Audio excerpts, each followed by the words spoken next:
Hello hello and welcome everyone यार, welcome to this special video. यार ये video सच में स्पेशल है क्योंकि इस वीडियो के बाद आपको किसी और वीडियो में जाने की ज़रूरत नहीं पड़ेगी। अगले 20 मिनट में हम ये पूरा चैप्टर अच्छे से समझ जाएंगे। तो बिना एक भी मिनट और वेस्ट करे चलो चैप्टर शुरू करते हैं। चैप्टर का नाम है क्रॉप प्रोडक्शन एंड मैनेजमेंट। तो भाई खाना तो हम सब खाते हैं ना, बट वो खाना बनता कैसे, इतनी बड़ी पॉपुलेशन तक खाना कैसे पहुंचाया जाता है, कैसे वो बनता है, इसी सब चीज़ों के बारे में हम पढ़ेंगे। फसल क्या होता है, खेती कैसे होती है, सब कुछ पढ़ोगे। ठीक है, तो जितना जितना हाईलाइट करा है उतना उतना ही पढ़ना है, उसके अलावा कुछ भी पढ़ने की जरूरत नहीं है। मोस्ट इंपॉर्टेंट चीज़ें हाईलाइटेड है। चलो, energy from the food is utilised by organisms for carrying out their various body function such as digestion, respiration, excretion. अब यहाँ पे हमको बताया गया है कि भाई फूड जो हम खाते हैं उससे हमें क्या एनर्जी, उससे हमें एनर्जी मिलती है जिससे हमारी बॉडी बहुत सारे काम कर पाती है, हम हिल पाते हैं, चल पाते हैं, डाइजेशन कर पाते हैं, रेस्पिरेशन, एक्सक्रीशन, ये सारी ही चीज़ें किसकी मदद से हो पाती हैं? फूड से मिली हुई एनर्जी की वजह से। अब सिंपल सी बात है, in order to provide food for a large population, regulation, production, proper management and distribution is necessary. अब इतनी बड़ी वर्ल्ड की पॉपुलेशन तक खाना पहुंचाने के लिए रेगुलर प्रोडक्शन यानी कि प्रॉपरली प्रोड्यूस करना और प्रॉपर मैनेजमेंट और डिस्ट्रीब्यूशन, ये सारा बहुत ज़रूरी है ना। तो चलो अब हम थोड़ा सा एग्रीकल्चरल प्रैक्टिसेस होती क्या इसके बारे में पढ़ते हैं। तो टिल 10,000 BCE यानी कि इस टाइम तक जो लोग थे ना वो घुमक्कड़ थे, नोमैडिक यानी कि घुमक्कड़। वो एक जगह नहीं रुकते थे, वो घूमते फिरते रहते थे। तो बट धीरे धीरे वो क्या खाते थे, कच्ची कच्ची प्याज खा लेते थे, कुछ भी जो कच्चा मिल जाए। बट विथ टाइम उन्होंने क्या क्या कल्टिवेट करना सीखा, उन्होंने क्या राइस उगाए, गेहूं उगाया और उसे ही क्या कहा, वही आगे जाके कहलाया एग्रीकल्चर। तो इस तरीके से एग्रीकल्चर बॉर्न हुआ। ठीक है, अब मोस्ट इंपॉर्टेंट रेड में जो लिखा है ना वो मोस्ट इंपॉर्टेंट है। जब भी कोई when a plant of same kind are cultivated at one place on a large scale it is called a crop. Crop क्या होता है? जब भी कोई सेम काइंड की प्लांट लार्ज स्केल पे कल्टिवेट किया जाता है उसे क्रॉप कहते हैं। एग्जाम्पल के लिए आप कुछ भी ले सकते हो, वीट, राइस, कुछ भी। ठीक है, you already know that crops are of different type like cereal, vegetable, fruit. These can be classified on the basis of season. अब आपको ये तो पता है ना कि हम बहुत तरीके की क्रॉप उगा सकते हैं, यानी कि फसल जो है वो बहुत ही तरीके की हो सकती है ना। अलग अलग चीज़ों के खेत होते हैं। तो मेजरली भाई देखो, हमारा कंट्री इतना वास्ट है, इतना यहाँ पे क्लाइमेटिक कंडीशन है कि हमारे पास 1000 तरीके की वेराइटी है सिर्फ किन की, अलग अलग फसलों की। बट फिर भी हमने मोटे मोटे तौर पर इन्हें दो अलग अलग कैटेगरीज में बांट दिया है। अब वो दो कैटेगरीज कौन सी हैं? पहली है kharif crops and the other one is called rabi crops. तो खरीफ कौन सी होती हैं? ये वो क्रॉप होती हैं जो रेनी सीजन में बोई जाती है, यानी कि रेनी सीजन में होती है। याद रखना, खरीफ से रेनी। अब रेनी सीजन इंडिया में रहता है जून से सितंबर, और पैडी, मेज, सोयाबीन, ये सारे इसके एग्जाम्पल हैं। ध्यान से इसे देख लो। खरीफ कौन सी होती हैं? जो रेनी सीजन में होती हैं। और इंडिया में रेनी सीजन कब से होता है? जून से सितंबर। बस ऐसे ध्यान रखना। उसके बाद आप पैडी, मेज, एक दो एग्जाम्पल भी रहने चाहिए। अगला है रबी। अब देखो, रेनी सीजन तो हमारा चला ही गया। रेनी सीजन के अलावा अगला सीजन कौन सा बचा? विंटर सीजन बचा। विंटर सीजन में हम जो क्रॉप्स उगाते हैं वो है रबी क्रॉप्स। इसका एग्जाम्पल क्या हो जाएगा आपका? पी, मस्टर्ड, ये सारी चीज़ें, और जो कि रहता है अक्टूबर से मार्च तक। इसके अलावा पल्सेस और वेजिटेबल, ये सारी जो चीज़ें हैं, यानी कुछ सब्जियां हो गई या दालें हो गई, ये हम समर सीजन में उगाते हैं। अब हम पहुंच चुके हैं बहुत इंपॉर्टेंट चीज़ पे, क्या है? Basic practices of crop production. इसके बाद आपका पूरा चैप्टर ही किन पे रहने वाला है? आप अगले पूरे जो भी टाइम बचा है हमारा, इसमें हमें ये 7 स्टेप्स के बारे में इंडिविजुअली पढ़ना है और आपका पूरा चैप्टर चुटकी में हो जाएगा तैयार। ठीक है, क्या लगा है? प्रिपरेशन ऑफ सॉइल, भाई मिट्टी तैयार करो, फिर सोइंग यानी कि बीज बोना, फिर एडिंग मैन्योर एंड फर्टिलाइजर, यानी कि अब आपने बीज तो बो दिया, उसको खाना कौन खिलाएगा? इरिगेशन, पानी पिलाओ, प्रोटेक्टिंग द वीड्स, कहीं उसमें और जंगली झाड़ी ना आ जाए, फिर हार्वेस्टिंग, उसको निकालना, उसको स्टोर करना। चलो एक एक करके पढ़ते हैं। प्रिपरेशन ऑफ सॉइल, भाई मिट्टी जो आप जिसमें अपना फसल तैयार करने वाले हो, एग्रीकल्चर करने वाले हो, वो तैयार अच्छी तो होनी चाहिए ना, अच्छी क्वालिटी की होनी चाहिए। The preparation of soil is the first step before growing a crop. One of the most important tasks in the agriculture is to turn the soil and loosen it. बहुत एक important step क्या है कि किसी भी मिट्टी को आप लूज करो। मिट्टी एकदम टाइट होती है, उसको खोद के उसको लूज करना पड़ता है। इससे क्या होता है कि जो एयर है वो रूट्स आराम से अंदर तक जा पाएगी उस मिट्टी के अंदर तक, ताकि आराम से न्यूट्रिशन पहुंच पाए प्लांट्स तक। क्यों? लूजेंड जो सॉइल होती है, यानी कि जो ढीली हो चुकी है, वो हेल्प करती है अर्थवॉर्म और छोटे छोटे माइक्रोब्स को ग्रो करने में, जो कि क्या होते हैं? बेस्ट फ्रेंड होते हैं फार्मर के, यानी कि वो आपकी फसल को और बेटर बना देते हैं। चलो चलो चलो चलो चलो अगला। The process of losing and turning of the soil is called tilling और प्लगिंग। अब दो प्रोसेस होते हैं किसको, मिट्टी को लूज करने के। पहला क्या है टिलिंग एंड दूसरा क्या है प्लगिंग। ये दोनों ही तरीके अब थोड़े थोड़े हमें समझने हैं। ये किससे करे जाते हैं, प्लग से करे जाते हैं। Plough are made of wood और आयरन। प्लग क्या होता है, एक ये होता है टूल, यहाँ पे आपको दिख रहा होगा ये साइड में, थोड़ा सा इसके बारे में देख सकते हो कि इसमें क्या क्या होता है। इसमें एक प्लग शेयर होता है, प्लग शाफ्ट होता है, बीम होती है, ठीक है। ये जानवरों से लगा दिया जाता है या फिर हाथ से भी मारा जाता है, लकड़ी का बना होता है और इसको ज़मीन में आप खोदते रहो तो आपकी मिट्टी खुद जाती है। सिंपल है, इसको आप रीड करोगे, ठीक है। जो जो चीज़ मैं आपको समझा रहा हूँ वो आपको रीड करोगे तो आप एज इट इज़ क्लियर हो जाएगी। Before sowing the seed it is necessary to break soil lumps to get better yield. अब ज़रूरी है भाई, अगर आपको अच्छी फसल चाहिए तो आपको मिट्टी को जो छोटे छोटे मोटे मोटे वो बन जाते हैं ना, माउंड कहते हैं उनको, मतलब ढेले मिट्टी के, उनको तोड़ना पड़ता है। उसके लिए आप क्या यूज़ कर सकते हो, तो प्लो या हो या कल्टीवेटर, ये तीनों ही क्या है, टूल्स हैं। प्लो क्या होता है, this is being used since ancient times. अब प्लो क्या होता है, जो बहुत ही सालों से यूज़ होता आ रहा है, एक ऐसा टूल है। ये क्या करता है, किस किस चीज़ में, फर्टिलाइजर ऐड करना है, रिमूव करने हैं वीड्स, या फिर जो भी थोड़े बहुत काम है मिट्टी खोदने वाले, उन सब में ये काम आ जाता है। दिस इज मेड लकड़ी का बना होता है और कभी कभी इसे बुल यानी कि पेयर ऑफ बुल्स, दो ये बैल यानी कि दो बैलों से बांध दिया जाता है, वो चलते रहते हैं और ये पीछे पीछे मिट्टी खोदती जाती है, या फिर और जानवर भी। और इसमें क्या है, एक ट्रायंगुलर आयरन की स्ट्रिप होती है जिसे प्लग शेयर कहते हैं। मेन पार्ट होता है प्लग का लॉन्ग लकड़ी का, जिसे प्लग शाफ्ट कहते हैं, इसको हम पकड़ते हैं। ये हैंडल होता है और अदर एंड पे एक बीम अटैच्ड होती है जो कि बैलों की गर्दन पर अटैच्ड होती है, ठीक है। तो हमें प्लग समझ आ चुका है। अब हम पढ़ते हैं हो क्या होता है। It is a simple tool which is use for removing weeds and loosening the soil. It has a long rod of wood और iron, a strong broad and bent plate of iron is fixed. बिल्कुल इसी की तरह होता है, बस यहाँ पे इसमें ना ये नुकीला है, उसमें देख लो कैसा होता है, देख के समझ में आ जाएगा। बस ये देख लो, ये आयरन का होता है, यहाँ पे नीचे थोड़ी फावड़ा टाइप कर दिया, और ये ब्लेड यूज़ होता है और ये ज़्यादा अच्छी तरीके से मिट्टी। और cultivator is last, very simple, कि आप एक ट्रैक्टर के पीछे इस तरीके का डिवाइस लगा दो, कल्टीवेटर दिख रहा है ना आपको, जो कि पूरी मिट्टी फटाफट खोद देगा। और आज के टाइम पे यही यूज़ होता है ताकि मेहनत बच पाए। पार्ट 2, पहला स्टेप हो गया, मिट्टी लूज हो गई। अगला है सोइंग, यानी कि बीज बोने अब, है ना। Sowing is an important part of crop production. Before sowing, good quality, clean and healthy seeds of a good variety. अब भाई बीज बोने हैं, वेरी गुड, अच्छी बात है। बीज कैसे बोने हैं ये भी तो पता करना है। अच्छे हेल्दी बीज कौन से होते हैं, कौन से ज़्यादा अच्छी प्रोडक्शन देगा, यील्ड कौन, यील्ड यानी कि आउटपुट कौन कितना ज़्यादा देगा, ये सारी चीज़ें एक फार्मर को ध्यान में रखनी पड़ेंगी।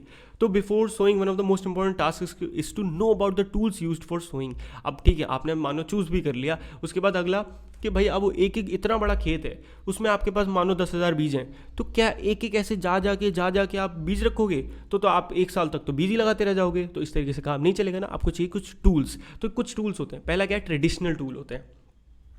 ट्रेडिशनल टूल क्या होता है, ये टूल क्या है, ट्रेडिशनली मतलब सालों से चला रहा है, फनल जैसा। यहाँ पे देख लो, दो अंकल जी मिलकर काम कर रहे हैं, ये वही कर रहे हैं। होता क्या है, एक बैल के पीछे आप ये टूल बांध देते हो अपने हल के साथ, और इसमें छेद होता है नीचे, और क्या होता है, आप ऊपर से बीज डालते जाओ धीरे धीरे करके, और ये बीज आगे आगे जैसे जैसे बैल बढ़ती जाएगी, बीज नीचे गिरते जाएंगे और उस जगह पे होते जाएंगे। बट इसमें ये प्रॉब्लम है ना कि ये ना बीज ज़मीन के अंदर नहीं पहुंचा पाता, ये बस ज़मीन के ऊपर ऊपर छोड़ देता है। तो इसमें रिस्क क्या होता है कि मैं सिर्फ आपको जनरली बता रहा हूँ, उसके अलावा आपको ये सब थोड़ा रीड मारना पड़ेगा। उसके बाद क्या होता है, चिड़िया उड़िया उठा के ले जाती हैं, कभी कुछ हो जाता है, बंदर खा गए, तो इस तरीके से काम नहीं हो पाता, उनका नुकसान हो जाता है। तो वहीं पे अगला आता है सीड ड्रिल, जो कि आज के टाइम पे यूज़ किया जाता है। ये कुछ इस तरीके का एक लोहे का डिवाइस होता है, इसके अंदर ये जो नीचे काने, इसके नुकीले वो है ना ब्लेड, इधर छेद होता है। तो क्या करो, आप ऊपर से इसमें बीज डाल दो, और जैसे जैसे ही आपका ट्रैक्टर आगे बढ़ेगा, ये थोड़े थोड़े डिस्टेंस पे बीज को छोड़ता जाएगा, और एकदम परफेक्ट फसल आपकी आने वाले टाइम में रेडी हो जाएगी। तो ये क्या हो गया, आपका सीड ड्रिल हो गया। समझ में आया सीड ड्रिल? चलो आगे देखते हैं। अब अगला भाई, रेड मतलब वेरी इंपॉर्टेंट। अगला जो है, अगला step which is adding manure and fertilisers. भाई खाना तो खिलाओगे ना, प्रोटीन न्यूट्रिशन हम अपनी बॉडी को देते हैं, तो फसल को भी देनी पड़ेगी। The substance which are added to the soil in the form of nutrients for the healthy growth of plant are called manure और फर्टिलाइजर्स। यहाँ पे आपको एक मिल गई डेफिनेशन, और डेफिनेशन को चाट डालो, तभी आपको बहुत अच्छे मार्क्स लाने हैं। तो होता क्या है, सब्सटेंस वो सारी चीज़ें जो आप अपने प्लांट में डालते हो ताकि प्लांट को न्यूट्रिशन मिल सके, उसे कहते हैं मैन्योर या फर्टिलाइजर्स। अब soil supplies mineral nutrients to the crop plant, these nutrients are essential for the growth. और ये किसके थ्रू हो पाते हैं, सॉइल के थ्रू पाते हैं। आप किसी पेड़ को तो डायरेक्ट नहीं पिला दोगे कि लो फर्टिलाइजर ले लो, एक्चुअली तो आप मिट्टी में डाल रहे हो और मिट्टी के थ्रू रूट्स जो हैं वो उसको एब्जॉर्ब कर रही हैं। This is the process. Continuous cultivation of crops make the soil poor in nutrition. और अगर आप कंटिन्यूस कल्टीवेशन करते रहते हो ना क्रॉप का, यानी कि आपने एक ज़मीन ली, उस पर बहुत आप लगातार अलग अलग वो करते जा रहे हो, मतलब चावल उगा रहे हो तो फिर चावल फिर चावल फिर चावल, तो इससे क्या होता है वो मिट्टी धीरे धीरे ख़राब होने लगती है, क्योंकि उस मिट्टी का ऑलमोस्ट न्यूट्रिशन धीरे धीरे खत्म होने लगता है। तो इसीलिए फार्मर्स क्या करते हैं, मैन्योर डालते हैं अलग से। अब मिट्टी का तो खत्म हो गया तो आपको अलग से डालना पड़ेगा ताकि वो न्यूट्रिशन उसको मिल पाए, वरना कैसे फसल होगी अच्छी।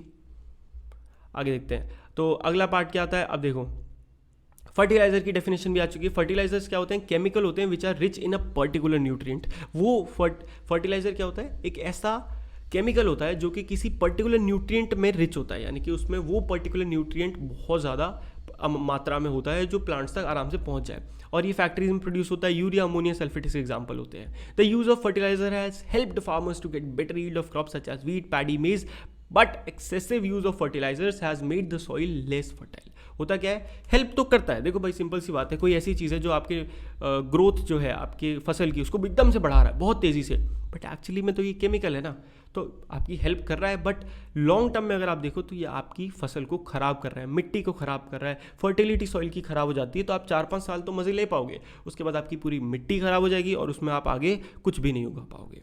तो ये कुछ ड्रॉबैक्स हैं किसके, फर्टिलाइजर की। तो इससे बचने के लिए कुछ चीज़ें, क्रॉप रोटेशन आप कर सकते हो। क्रॉप रोटेशन क्या होता है कि फार्मर्स क्या करते हैं, पहले इस एक बार आपने राइस उगा लिया तो अगले सीजन में राइस नहीं उगाना, कुछ और उगाना है। इससे क्या होता है, मिट्टी को अलग अलग न्यूट्रिशन के बनने का टाइम मिलता रहता है, राइट। अब वेरी इंपॉर्टेंट है, आपको ये रटनी है फर्टिलाइजर और मैन्योर में डिफरेंस क्या है।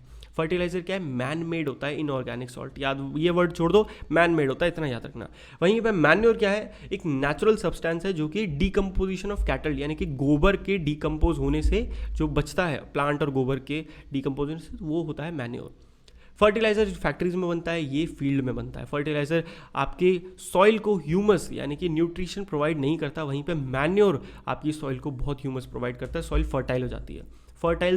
फर्टिलाइजर जो होते हैं रिच होते हैं in plant nutrition like nitrogen, phosphorus, potassium, वहीं manure is relatively less rich. अब मैन्योर जो है, क्योंकि भाई उसमें आप एक्स्ट्रा केमिकल कुछ नहीं डाल रहे, तो उसमें जनरल न्यूट्रिशन है, बहुत ज़्यादा नहीं है जैसे फर्टिलाइजर में होता है। फर्टिलाइजर में आप केमिकल ही बहुत ज़्यादा डाल देते हो, है ना। तो ये सारा डिफरेंस था। एडवांटेज देख लो, पर मैन्योर के इंपॉर्टेंस से क्वेश्चन भी आएगा, 90% आएगा पक्का, ठीक है। ऑर्गेनिक मैन्योर सबसे बड़ी बात है यार, वो ऑर्गेनिक है, केमिकल फ्री है उसमें ना, तो नेचुरल चीज़ें हैं सारी। तो क्या करता है, ये water holding capacity of soil को बढ़ाता है। सॉइल कितना पानी होल्ड कर सकता है उसकी कैपेसिटी को बढ़ा देता है। उसके अलावा सॉइल को पोरस यानी कि छोटे छोटे छेद बना देता है जिससे उसके अंदर एयर जा सके। उसके अलावा ये क्या करता है, फ्रेंडली माइक्रोब्स यानी कि अर्थवॉर्म, छोटे छोटे कीड़े जो फ़ायदा देते हैं, ऐसे नहीं जो फसल ख़राब करते हैं, वो जो ज़्यादा क्या प्रोवाइड करते हैं, न्यूट्रिशन ही प्रोवाइड करते हैं समहाउ, तो उस तरीके को भी बढ़ाता है। उसके अलावा ये टेक्सचर ऑफ सॉइल की क्वालिटी को भी बढ़ा देता है। अगला स्टेप है भाई, खाना खिला दिया, अब पानी पिलाओ। अब पानी क्या पिलाने को क्या कहते हैं, इरीगेशन देख लेते हैं। All living beings need water to live. भाई इस दुनिया में हर लिविंग बींग, चाहे पेड़ हो, पौधे हो, जानवर हो या इंसान हो, सबको पानी की ज़रूरत है। और वाटर क्या है, एक बहुत इंपॉर्टेंट पार्ट है किसी भी लिविंग बीइंग की ग्रोथ और डेवलपमेंट का। Water is absorb by plant root. Water कहाँ से आता है, प्लांट की रूट एब्जॉर्ब कर लेती है मिट्टी में से और बनाती हैं। Plant contain nearly 90% of water. हम इंसान लगभग 80% होल्ड करते हैं, 90%, और प्लांट जो है वो 90% कर देते हैं। वाटर बहुत ही एसेंशियल है। जर्मिनेशन ऑफ सीड नहीं होता अगर आप पानी नहीं डालो। जर्मिनेशन यानी कि अगर आपने बीज डाल दिया उसमें से पौधा ही नहीं निकलेगा कभी अगर आपने उसमें पानी नहीं डाला। Supply of water to crops at regular interval it is called irrigation. यहाँ पे एक और डेफिनेशन हमें मिल चुकी है, फटाफट दिमाग में बैठा लो। क्या होता है, सप्लाई ऑफ वाटर, यानी कि वाटर को सप्लाई करना क्रॉप्स पे रेगुलर इंटरवल ऑफ टाइम पे, उसे कहते हैं irrigation. The time and frequency of irrigation varies from crop to crop. और कितने कितने टाइम में आप कर रहे हो और कितना ज़्यादा पानी दे रहे हो ये अलग अलग क्रॉप पर डिपेंड करता है ना, सीजन पे डिपेंड करता है। चावल को ज़्यादा पानी चाहिए, गेहूँ को कम पानी चाहिए, ये इस सब पे डिपेंड करता है। अब सोर्स ऑफ इरीगेशन, भाई सोर्स ऑफ इरीगेशन क्या हो सकते हैं, कुआं हो सकता है, ट्यूबवेल हो सकता है, पॉन्ड हो सकती है, लेक हो सकता है, रिवर, डैम, कुछ भी हो सकता है। लार्ज वाटर बॉडी होनी चाहिए जहाँ भर के पानी हो, पानी की कोई दूर दूर तक कमी ना हो, है ना। फोटो आप ये सारे देख सकते हो, अलग अलग तरीके हैं यहाँ पे। ये मोट मेथड होता है कि कैसे आपने साइड में मिट्टी यहाँ से गड्ढा कर दिया और इसमें से आप निकाल के पानी डाल रहे हो। वहीं पे ये चेन पंप है। चेन पंप क्या है कि आप ऐसे बार बार ये गोल गोल घूमती रहती है बाल्टी और आपकी खेत तक पानी जाता रहता है। ये ढेकली है, ढेकली में आप एक एक करके ऊपर निकालते हो, मतलब आपने क्या बना रखा है, कुएं में से पानी निकाल के खुद डालने का सिस्टम, और वहीं पे एक चेन पंप राहत होता है। राहत में क्या होता है, नाम से पता चल रहा है इंसान को राहत मिल जाती है। क्यों? क्योंकि यहाँ पे एक बैल गोल गोल घूम रहा होता है और उसकी वजह से पानी निकल निकल के फसल बचा रहा होता है। तो ये कुछ मेथड थे, बट स्टिल मैं एक बार रीड मार दे रहा हूँ फटाफट। जो कुएं और कैनाल में पानी है, इसको उठा के अलग अलग ज़मीन तक पहुंचाना पड़ेगा। इसके लिए या तो ह्यूमन लेबर या जानवर यूज़ कर सकते हैं, और इसके कुछ मेथड बता दिए आपको। मोट, जिसमें पुली सिस्टम होता है, चेन पंप, या आप देख सकते हो चेन पंप मेथड है ना, ये सारे आपको बता दिया। अब बट बात करते हैं, ये तो थे ट्रेडिशनल, यार इसमें ह्यूमन लेबर जा रहा है, इसमें पानी वेस्ट हो रहा है, इसमें जानवर लग रहे हैं, इससे अच्छा क्या है आप मॉडर्न मेथड यूज़ करो। मॉडर्न कुछ बहुत इंपॉर्टेंट क्या है, एक तो वो इकोनॉमिकल है, पानी कम यूज़ करते हैं, सही जगह पे यूज़ करते हैं, सही अमाउंट में यूज़ करते हैं। तो स्प्रिंकलर और ड्रिप सिस्टम, दो सिस्टम है।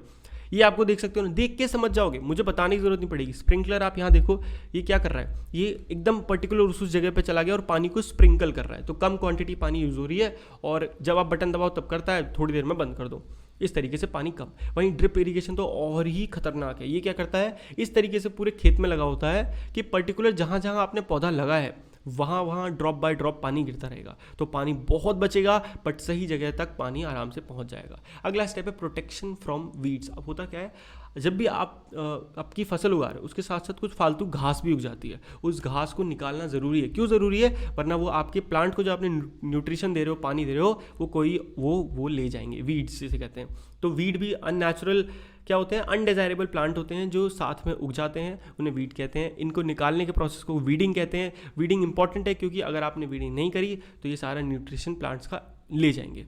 Tilling before sowing of crop. Tilling क्या होता है, इन्हें निकाला कैसे जाता है, जब भी आप अपना फसल उगा रहे हो, आपने सोइंग करनी है ना, कि बीज डालना है, उससे पहले आपको अच्छे से पूरी मिट्टी को खोदना है। याद है हमने दो प्रोसेस पढ़े थे, टिलिंग और प्लोइंग, मिट्टी को खोदने के लिए, तो उसी में से ये प्रोसेस है टिलिंग। आपको अच्छे से सारे खोद देना है कि अंदर कुछ भी घास ना बचे, सारी घास वो उखड़ के बाहर आ जाए ताकि वो सूख के मर जाए। और वीड कंट्रोल करने के लिए कुछ केमिकल भी आते हैं जिन्हें वीडीसाइड्स कहते हैं, और केमिकल तो आज के टाइम पे किस चीज़ के लिए नहीं आते हैं ना, तो ये भी एक मेथड है, पता होना चाहिए आपको। अगला बात आती है हार्वेस्टिंग। अब पूरी फसल तैयार हो चुकी है, वेरी गुड, कॉन्ग्रेचुलेशंस, टाइम है अब उसको काटने का।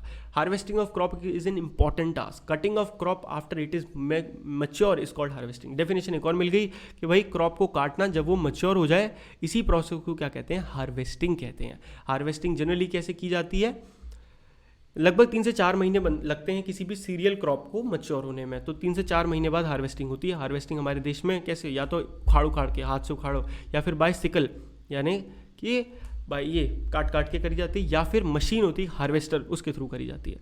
ठीक है, यही 2-3 मेथड है। अब हार्वेस्टर क्या है,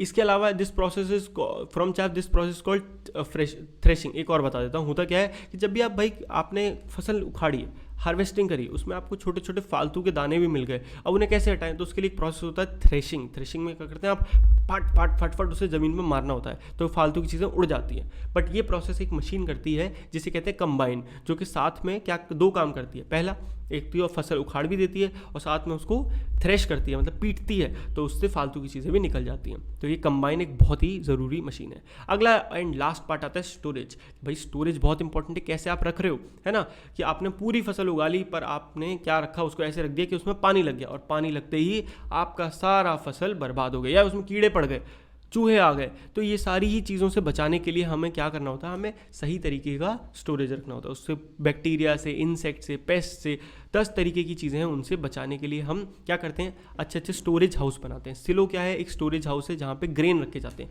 देख रहे हो कितना, मतलब भाई कितने लार्ज लेवल पे है, यहाँ पे कितने 1000 टन आपका सिलो वो रखा रहता है वीट। यहीं पे इस तरीके से स्टोरेज ऑफ ग्रेन्स हम क्या करते हैं, गनी बैग यानी कि बोरियों में रखते हैं, संभाल के। देखे ना, चावल आते हैं बोरी में आते हैं भर भर के, गेहूँ आता है तो बोरी में आता है। तो farmer store grain in jute bag, बोरी में। मेटेलिक बिन्स, या फिर आपने घर में देखा होगा मेटेलिक बिन होती हैं जिसे क्या कहते हैं, टंकी में रखा होता है ना। तो इस तरीके की चीज़ें हम यूज़ करते हैं उसके लिए।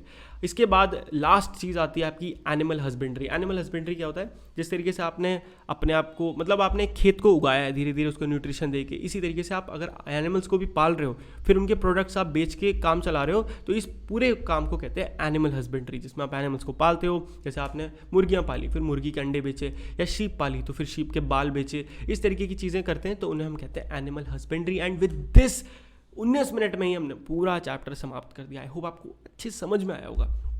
एक बार देख लो, एग्रीकल्चर प्रैक्टिस समझ ली हमने, एनिमल हस्बेंड्री भी पता है, क्रॉप पता है, फर्टिलाइजर भी पता चल गया। ग्रेनरीज वो जगह होती है जहाँ पे ग्रेन रखे जाते हैं, सिलो और ग्रेनरी बताया ना मैंने आपको, जहाँ पे स्टोरेज होता है। Harvesting, irrigation, kharif, manure, plough, rabi, seed, silo भी पता चल गया। Sowing, storage, threshing, weeds, weedicide, winnowing क्या होता है कि आप एक ऊपर से अपनी जो भी फसल आई है उसको गिराओ और हवा दो एक तरफ से, तो उसमें हल्की हल्की चीज़ें साइड में उड़ जाती हैं। तो बस सब कुछ हमने अच्छे से पढ़ लिया। वीडियो अच्छी लगी हो तो यार वीडियो पे कमेंट कर दो दबा के खूब सारे कि ऐसी और वीडियो हमको चाहिए, ठीक है। मेहनत लगती है इस वीडियो को बनाने में। एंड लाइक कर दो, चैनल को सब्सक्राइब नहीं करा तो क्या करो यार। मिलते हैं अगली वीडियो में, तब तक के लिए goodbye, take care and मौज मस्ती करते रहिए।